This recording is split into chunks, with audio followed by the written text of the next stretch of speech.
Good morning, everyone. I'm Greg Boney, Chair of the Jefferson Club Board of Trustees, and it's my honor to welcome you to the Golden Quill Alumni Excellence Award Ceremony. This morning, we're going to recognize 4 outstanding individuals. First, we have the innovative and visionary co-founders of Veterans United Home Loans, Brant and Brant Bukowsky.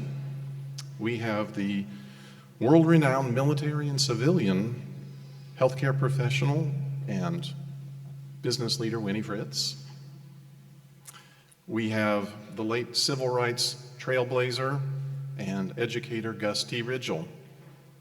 We have a few special guests with us this morning, and I'd like to recognize them. We have University of Missouri President Dr. Moon Choi. We have Provost Matt Martins. We have past Golden Quill Alumni Excellence Award recipient Ann Covington with us. I saw Ann earlier. Yes, there's Ann.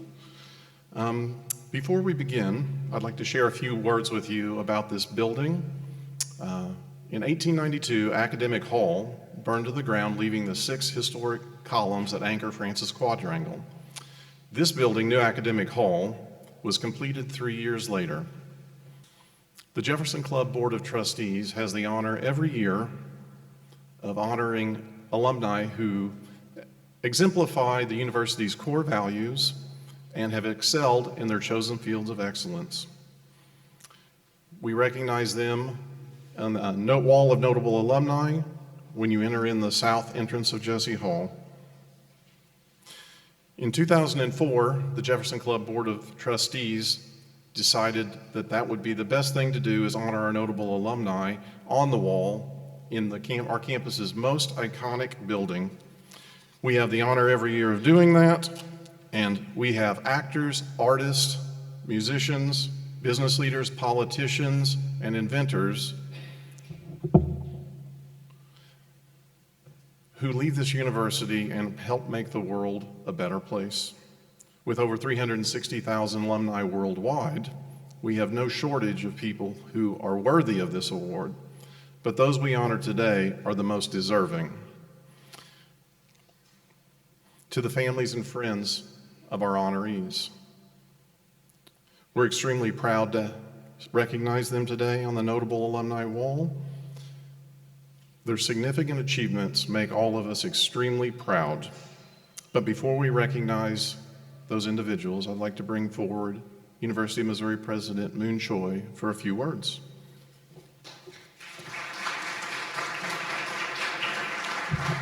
Thank you very much, Greg, and it's a great honor to be here. This is one of my favorite events, and I also like it that I don't have to travel far from my office to get here. But before we begin, let me recognize there are 4 graduates from the School of Nursing that are celebrating their 60th reunion. Can you believe that? If you're here, please stand. Please stand. Thank you. Thank you for choosing Mizzou back in 1961 to graduate in 1965 and to celebrate all that this university has achieved. Alums come back to this university because they love this university. This is my 4th university that I had the pleasure of working in, and when I meet the alumni, the sense of place that they have to Columbia, where they started their careers or where they met their spouse, is so strong. And that really does resonate with me. So I want to thank all of you for being here today. So the Golden Quill, the Jefferson Club Golden Quill, is the highest honor bestowed upon alums of the university by the Jefferson Club. And the Jefferson Club comprises individuals that are the most generous donors to the university. And this rich tradition of honoring the very best that we have is something that we enjoy doing every April in this iconic building. And today we're recognizing 4 individuals that have accomplished so much Now, they can say that they owe their success to this university, but they owe their success to their families and friends that helped to shape them, and they continue to be shaped by their families and friends. First, Brant and Brock. Brock is on travel, so he couldn't join us, but Brant is here.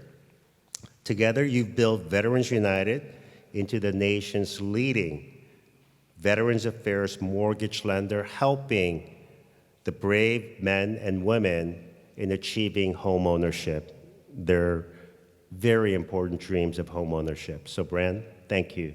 Brock, wherever you are, thank you.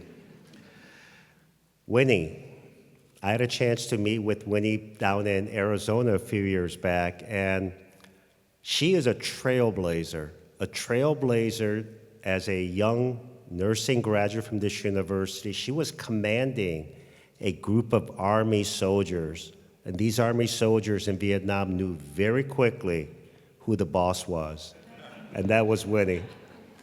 And she helped to travel around the world to help improve and save lives through her important work.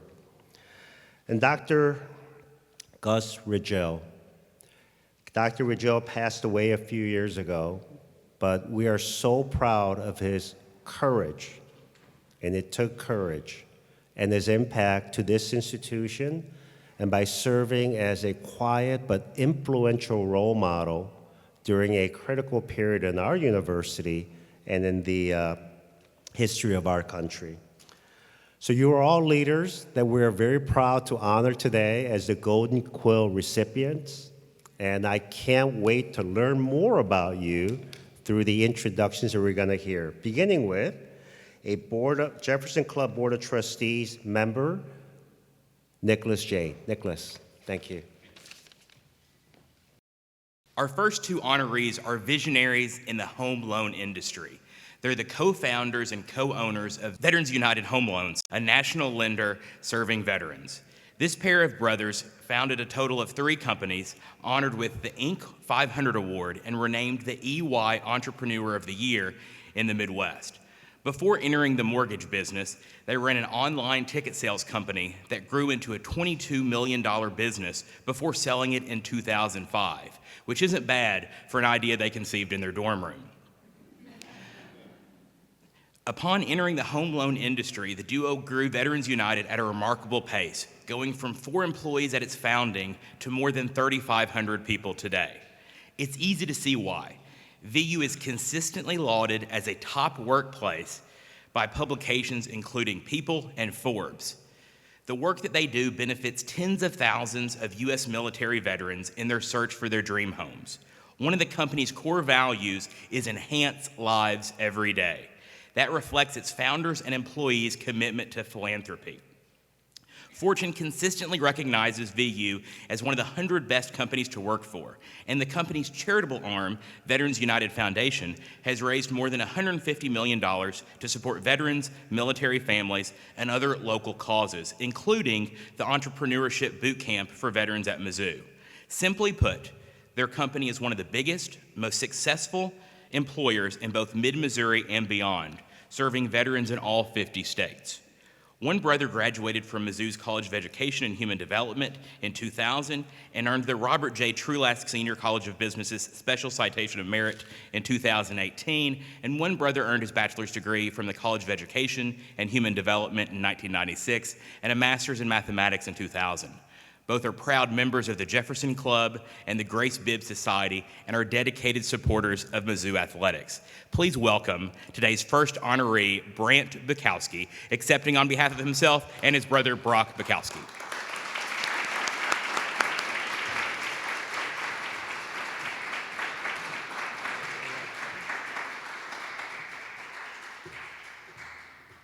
All right, well, thanks, Nicholas. Thanks, President Choi.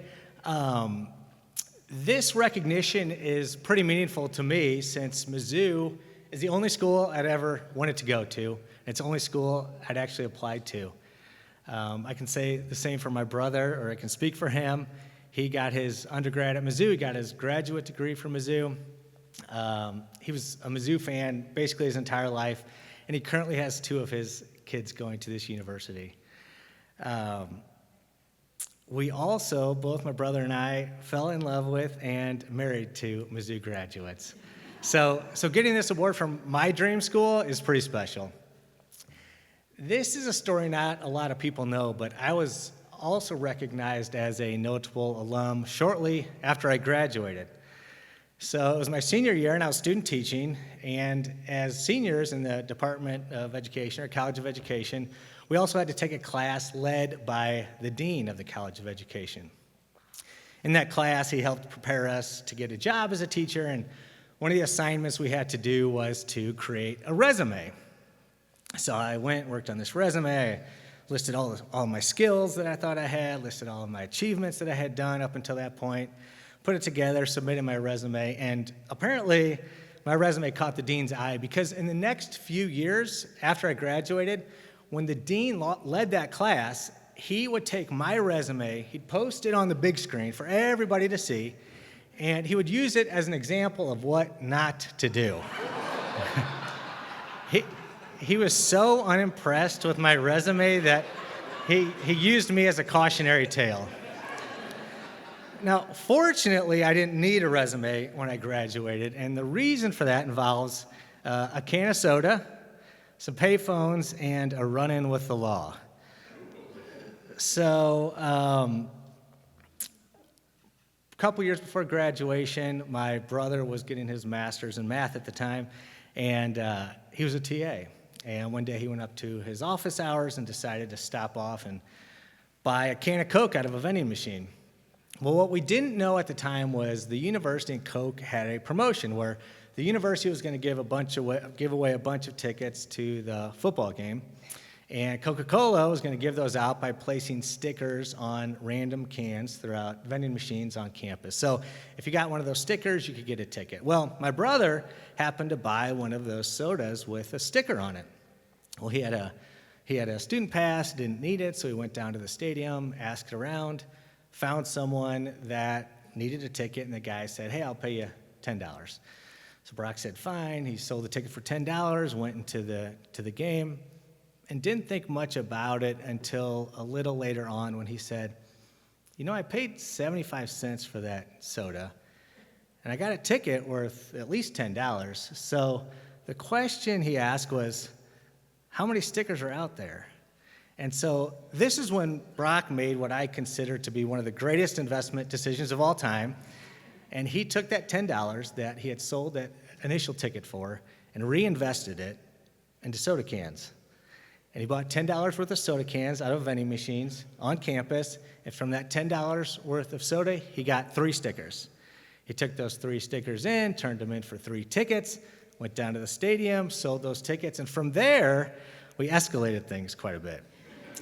To the degree that we would take shifts driving around campus looking for the Coke truck. And when we saw the guy going in one of the buildings to load up a vending machine, we'd go to a payphone, call the other brother, who'd come running down or driving down to campus with rolls and rolls worth of quarters, and we would completely empty out the vending machine. We had been doing this for a while, and we got to the point where we had so much soda at our apartment, we couldn't use anymore. So one day we decided we're just going to start leaving the soda cans next to the machine so people could take them for free. So we're there one day in Townsend, emptying out a soda machine, peeling off the stickers, and just setting the cans next to the vending machine. Well, someone in Townsend saw what we were doing, someone that worked there, thought we looked pretty suspicious, called the police on us. The police came down, asked us what we were doing. We just told them what we were doing. I think they thought we were probably a little crazy, but they didn't see any harm in it, so they let us just keep buying our sodas. Well, this isn't what most people would consider to be a business, but it was great money for us at the time. But what it really did was expose us to this industry of event tickets. So we decided to create a ticket company that we called Show Me Tickets. And we grew that company over the next couple of years, and by the time we graduated, we were making enough money that would allow us to pay our bills. So even though both my brother and I are passionate about education, and we'd always wanted to be teachers, we made the decision that we would postpone our teaching career so that we could try to grow our business. Now, there was a problem with that plan in that we didn't know what we were doing. and we didn't know where we were going. And even though we didn't know where we were going, we knew how we would get there. And that was by our commitment to only working with the very best people who are all passionate about doing something meaningful.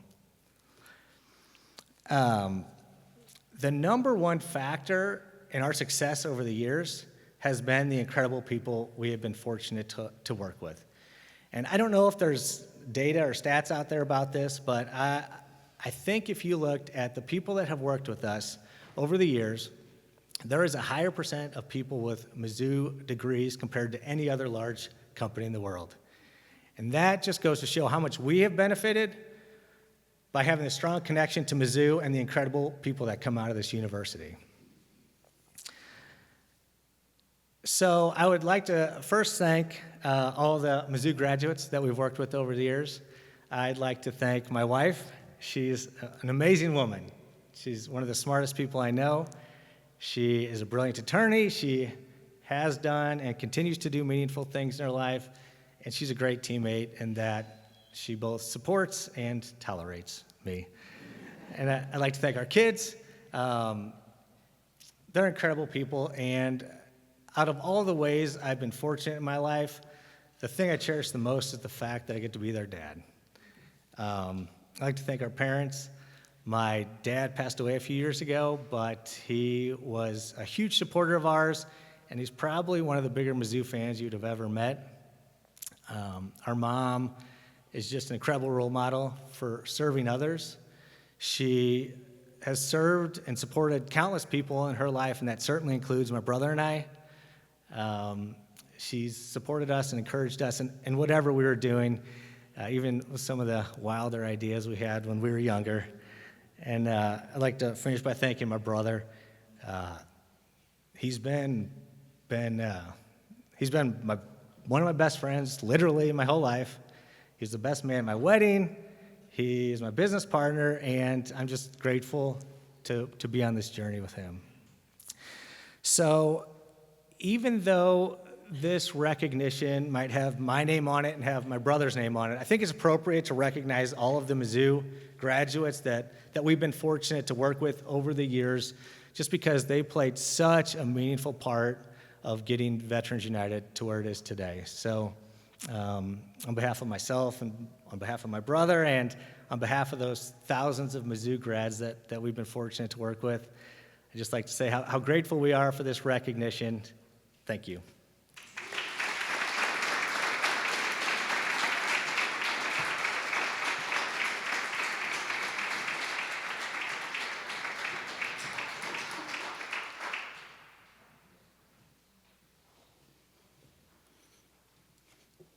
Good morning.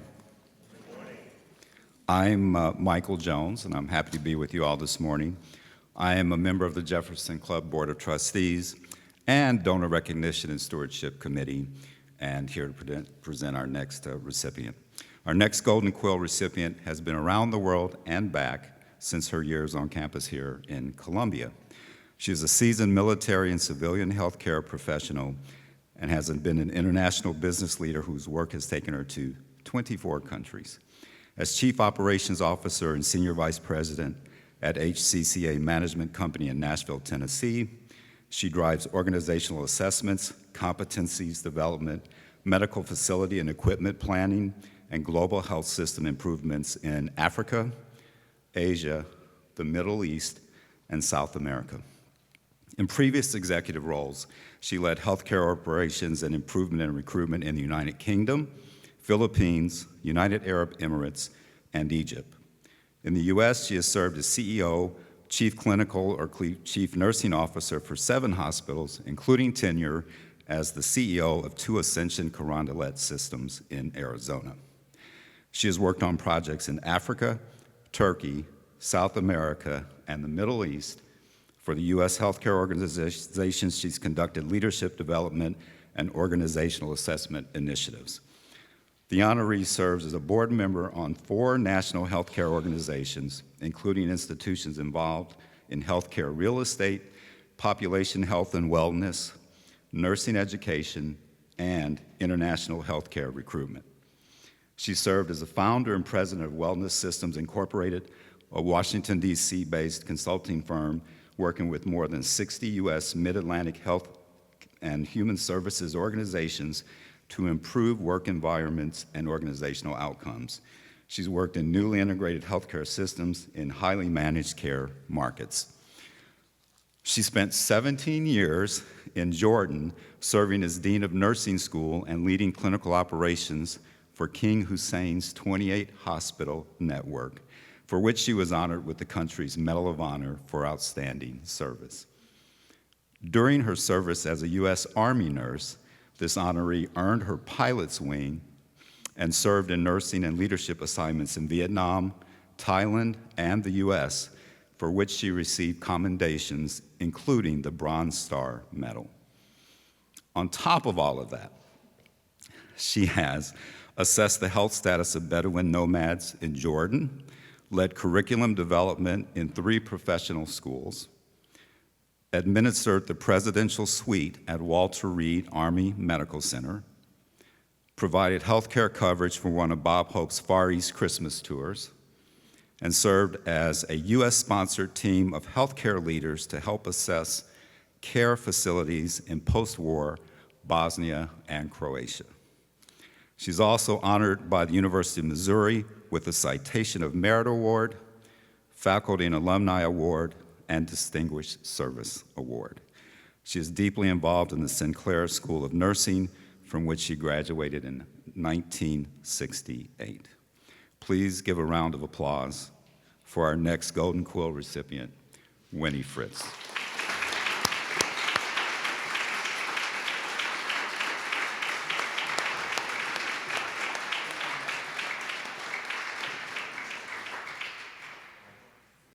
Thank you so much.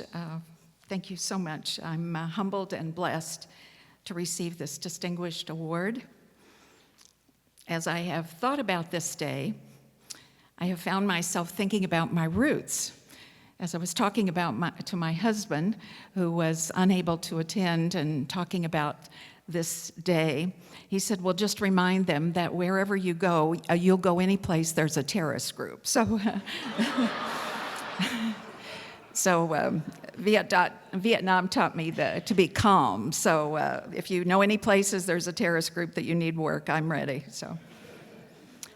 But as I thought about these roots, the first roots I thought about were my roots on Fritz Farms in Illinois. This is still a very busy farm. We've had it now in our family for 7 generations. And I'm thinking of my dear parents who have both passed, but my brother who runs the farm.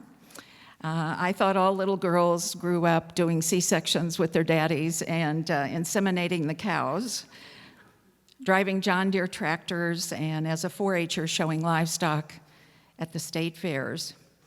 It was in these settings and at these roots I integrated my faith, and I learned accountability and love and excellence. Then there are my roots here at Mizzou, where I was in marching Mizzou, and where I began my nursing and healthcare professional career as an Army student nurse. Here at the Sinclair School of Nursing, faculty like Eleanor Poundstone just kept asking me, what are you going to do if? She kept posing critical thinking questions. What are you going to do if his pressure drops? What are you going to do if he begins to bleed out? What are you going to do if you can't find the normal sterile saline in the order? I must teach you how to punch, she would say, and get you ready for Vietnam. So here at Mizzou, I learned to respect and work on quality improvement. I was always invested in doing things better, but she helped me to learn to be maybe more excited about innovation. How do we do things differently? Not just faster, but how do we do things differently? So whether in Vietnam, with my U.S. Army team, changing from IV glass bottles, which were always broken, and our POWs were breaking them on the bed rails and would try to cut our throats, I said, back home, Mama's slicing peaches and putting them in plastic bags and pouring boiling sugar water into those bags and zipping them closed, put these things into plastic bags. They said you have to be able to move your hospital in 24 hours.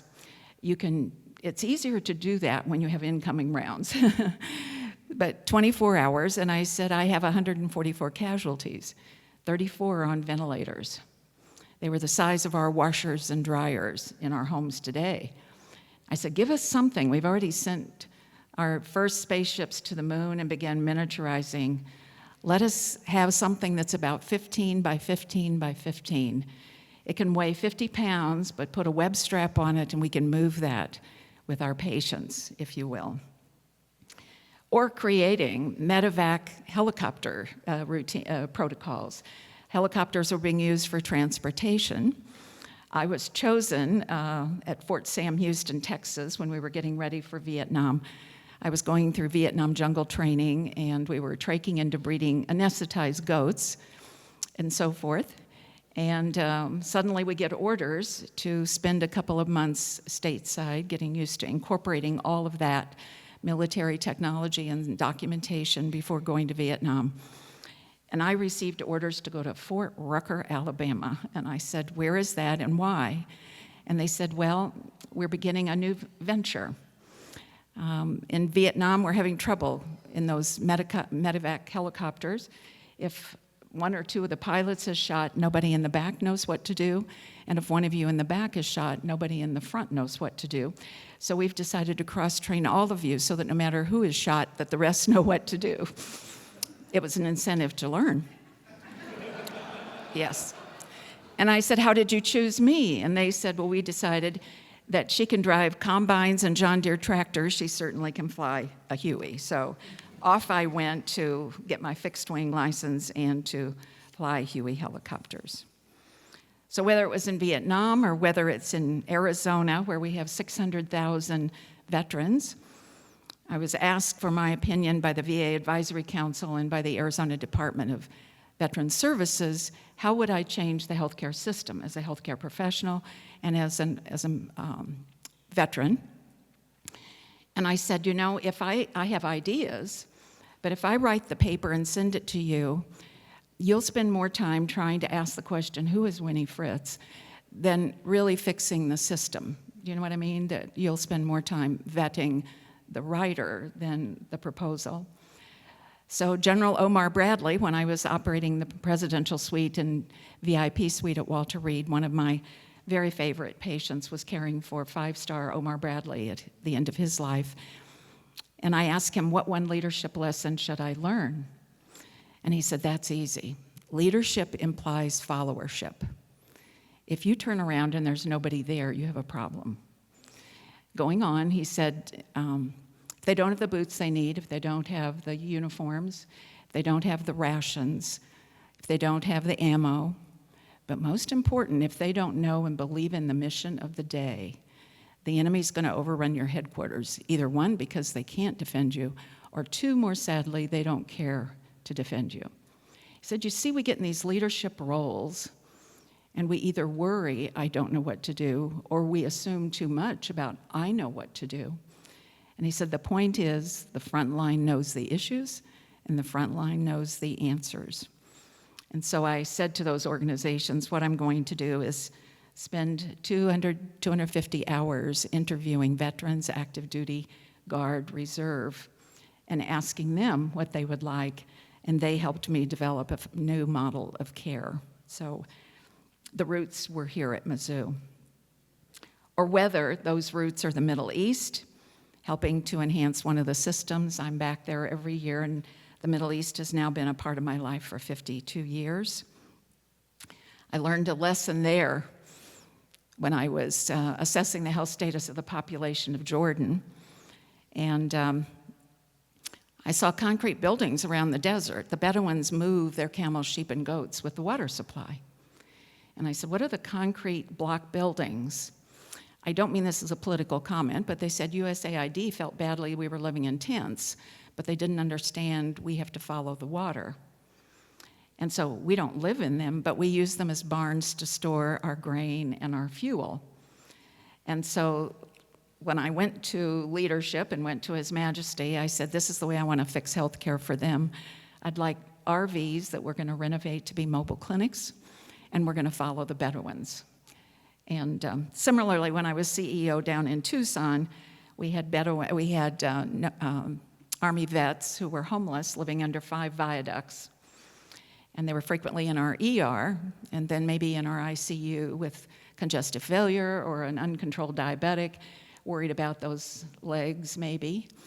And so I said to my CFO, I found a used RV for $36,000, and I'd like to renovate it and make a mobile clinic, hire a nurse practitioner and EMTs, and all they do 7 days a week is make rounds at the 5 viaducts and make sure Charlie takes his Lasix, that he pees and he's not in congestive failure, make sure Sam, the diabetic, his legs are cared for and that we're not amputating his legs in a couple of months. He said, how do you plan to pay for it? I said, I already did. When Charlie was here a couple of months ago, it was a $410,000 ICU bill that we're going to have trouble getting reimbursed. I'm writing off $2 million a month in uncompensated care. Or whether trips are to Asia, or whether India or Africa. Again, my husband would joke at wherever there's a terrorist group, but he was asked by one of his colleagues that I was going to one of the nations, or Davao in the Philippines, and at that time a terrorist group, the Abu Sayyaf terrorist, had killed some missionaries. And my husband was asked by some friends, I can't believe you let her go to Davao. And he said, oh, that's not the way our relationship works. He said, that wouldn't work at our house. And he said, well, they said, don't you worry about her being kidnapped? And I speak Arabic. Military taught me the 5 Ps. Prior planning prevents poor performance. So before I went to the Middle East, there were 5 things I learned how to do. Speak Arabic, studied Islam, studied Middle East history and culture, Balfour Agreement, Sykes-Picot, Versailles Treaty, etc., Arabic cooking, and Arabic dance, because I wanted to be able to go to all the celebrations. So now I go to Davao, or I'm on my way, and my husband's getting the question. And he said, well, what about kidnapping? Are you worried? And he said, no. At first I do, but then I think, well, she was in Vietnam and she's weapons qualified, and then she speaks Arabic. So if they kidnapped her, she would go into this ongoing epistle in Arabic, lecturing them about their faith and about their mothers being disappointed. And God knows she wouldn't shut up. I think they would call me in 18 hours to pick her up. So he always says, love you, bye, and make a difference. So my thoughts are always with those roots of my family and also here at Mizzou. These are the roots. I remain blessed to have these roots. And I remain indebted to Mizzou and to the Sinclair School of Nursing. So again, I thank you very much for this honor and remain committed to Mizzou and to the Sinclair School. I thank you very, very much. Thank you. Thank you.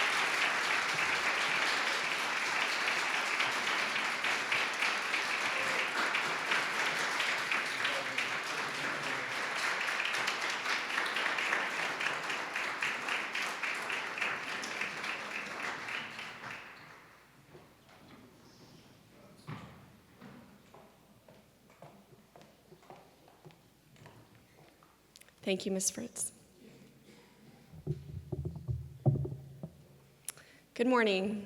I'm Katie Carrier, a member of both the Jefferson Club Board of Trustees and the Donor Recognition and Stewardship Committee. Our final honoree today was a civil rights trailblazer and leader in the world of higher education.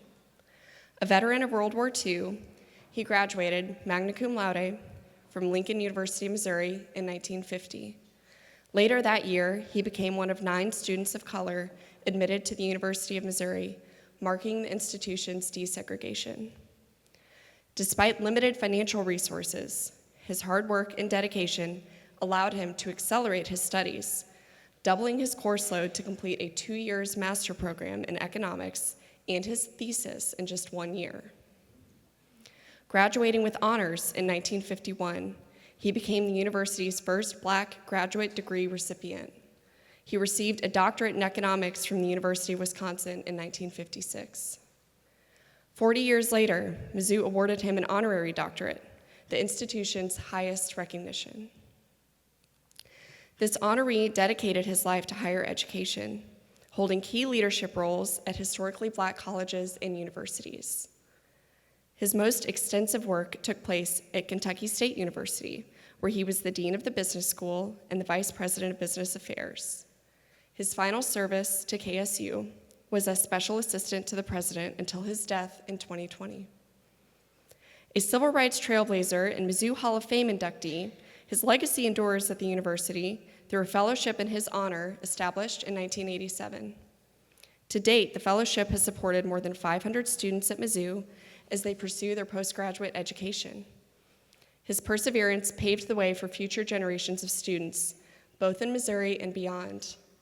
Please join me in a round of applause for Golden Quill Alumni Award recipient Gus T. Ridgel.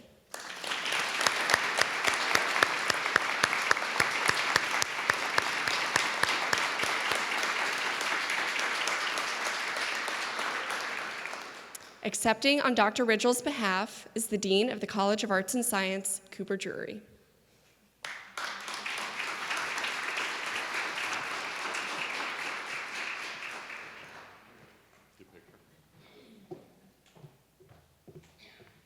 Thank you, Katie. I'm honored to help recognize such an important historical figure for our university and for all of higher education. I never had the pleasure of meeting Dr. Ridgel, but a figure like him looms large in our history. His is a story of perseverance, excellence, and leadership, three qualities that propelled him through college with honors and defined his tenure in higher education. By all accounts, Dr. Ridgel was warm and funny, humble and dedicated. He was committed to excellence in his work and the work of his students. He quietly opened doors and left them open for others behind him. He was a mentor to students long after they had left campus. He touched countless lives through his decades of service to higher education at historically Black universities and colleges, including Central State University, Fort Valley State University, and Kentucky State University. And he left a legacy that today we can celebrate. Gus T. Ridgel is evidence of the power and impact of a Mizzou education. His efforts and successes laid the foundations for future generations of students of all backgrounds to walk through these very doors in Jesse Hall. And specifically, he helped pave the path for Black graduate students to earn advanced degrees and to go on to be professors and scholars. Not only is his impact felt at Mizzou, but so far beyond our own doors. He held a number of key leadership roles during his career, including Dean of KSU's Business School, where his influence made a difference for all of the students in the college. Unfortunately, his family can't join us here today, but his daughter shared a message and asked me to pass it along to you this morning. We regret that the Ridgel family cannot be with you in person today, but we are honored to share this special moment. My father would have been thrilled to be recognized with the Golden Quill Award. He always valued the exceptional education he received at the University of Missouri and took great pride in his historic role advancing the education for all students, including students of color. Above all, he was an educator, a lifelong civil rights activist, a dedicated member of both his civic and academic communities. He deeply appreciated the university's recognitions of his achievements and his place in history. On behalf of our family, we extend our heartfelt gratitude for continuing to honor his legacy. I am proud to recognize Dr. Gus T. Ridgel as a Golden Quill Award recipient. Thank you.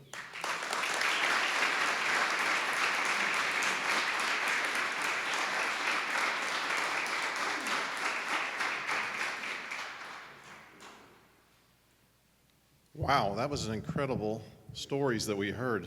Fantastic. I'd like to recognize two more special guests that have joined us. We have former Golden Quill recipient Steve Ellebrock. There's Steve. And we have Mizzou Black Alumni Network President Jocelyn Harris has joined us. Thank you for joining us. What an incredible group of honorees. We're so proud of each and every one of you being part of our Mizzou family.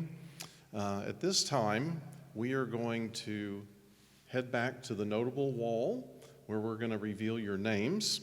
So if everyone else would remain seated, we'll let our honorees go first. I'll follow them, and then we'll reveal your names and celebrate you some more. Thank you.